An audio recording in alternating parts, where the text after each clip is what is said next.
Olá, vamos hoje falar da terceira parte da discussão sucessória que eu venho trazendo aqui, especialmente potencializado aí pelo coronavírus e pela pandemia, né?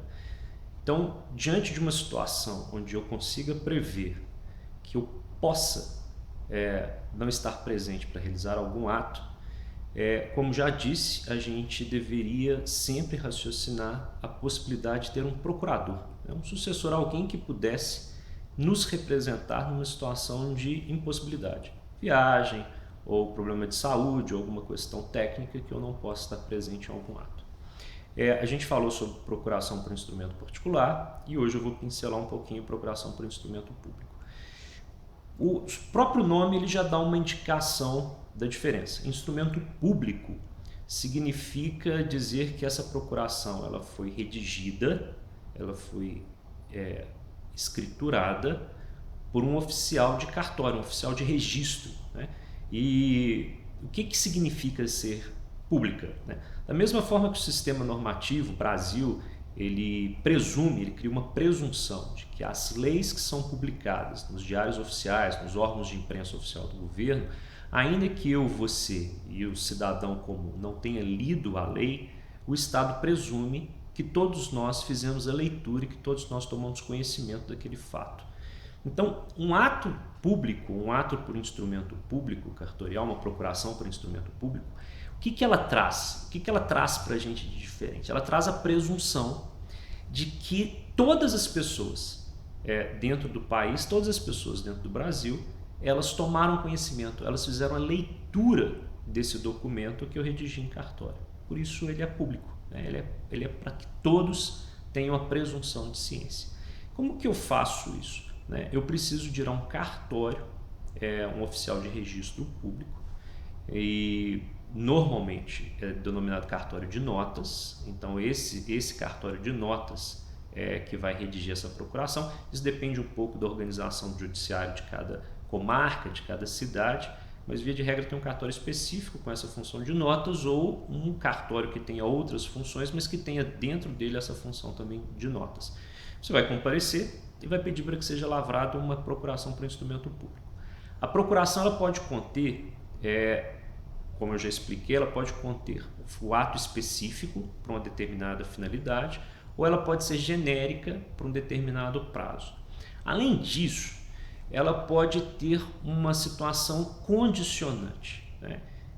Eu não preciso esperar ficar doente para lavrar uma procuração. Você pode lavrar uma procuração, constituir um procurador no momento de saúde, no momento onde você esteja na condição boa de saúde, condicionando que o procurador só pode praticar atos, por exemplo, mediante a comprovação da sua internação. Ela pode constar, né, algumas condições para que ela passe a ter validade, para que ela passe a ter vigência, uma data futura, um fato futuro, para que ela adquira vigência, para que aquele procurador possa te representar. Outra coisa que eu queria sugerir, assim, eu mencionei a procuração por instrumento particular, né, no vídeo passado, mas a sugestão que eu faço, experiência de vida, né, há um brocardo jurídico dentro do direito que diz o seguinte: quem pode mais, pode menos, né? Se eu preciso de uma procuração por instrumento público, porque aquele ato que o procurador vai praticar, ele exige uma forma pública, por exemplo, lavrar a escritura de uma compra ou venda de um imóvel, eu preciso de uma procuração. Como o ato é público, eu preciso de uma procuração pública. Então, uma procuração particular não teria validade. Mas o inverso, né, não é verdadeiro. Aonde a lei exige uma procuração particular ou aonde a lei permite que o ato com uma procuração particular ele tenha vigência, a procuração por instrumento público ela também vale. Ela é mais abrangente, ela é mais forte, ela tem mais força, ela tem mais facilidade de ser aceita. Então a minha sugestão de hoje, que eu vou concluir aqui, porque eu já estou me alongando um pouco, é que todos nós pensemos, nos preparemos para uma situação de imprevisto, uma situação de dificuldade. E a sugestão é que a gente sempre deixe contratado um procurador, né? Um parente, um pai, um irmão, uma mãe que a gente confie, já deixa uma procuração devidamente lavrada, preferencialmente por instrumento público, né? Porque eu tenho que pensar a situação mais complexa, mais difícil para ser tratada, então a procuração por instrumento público ela vai ter uma amplitude maior.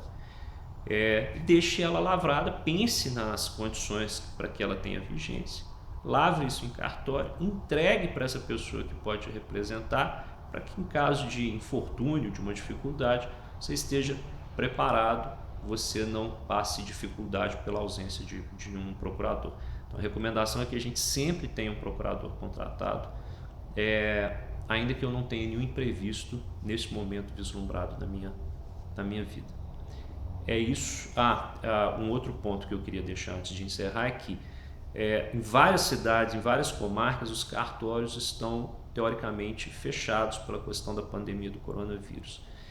Ainda assim, é possível justificar uma situação de emergência, de acordo com o seu juízo de valor, de acordo com a sua preocupação, que eu tenho uma situação emergencial, por exemplo, por conta da pandemia, e que eu gostaria de lavrar uma procuração. O cartório ele vai te atender numa situação emergencial, o judiciário ele está organizado para atender as questões que o cidadão entende que são emergenciais, e mesmo com suspensão de prazo, com suspensão de atividades, os cartórios são considerados também serviços essenciais, eles vão te atender numa situação de urgência. Então pode bater na porta, pode ligar para o oficial de registro, pedir que ele lave a procuração, e ainda assim nesse momento de suspensão, de isolamento social que a gente está vivendo, ainda assim é possível lavrar a procuração por instrumento público.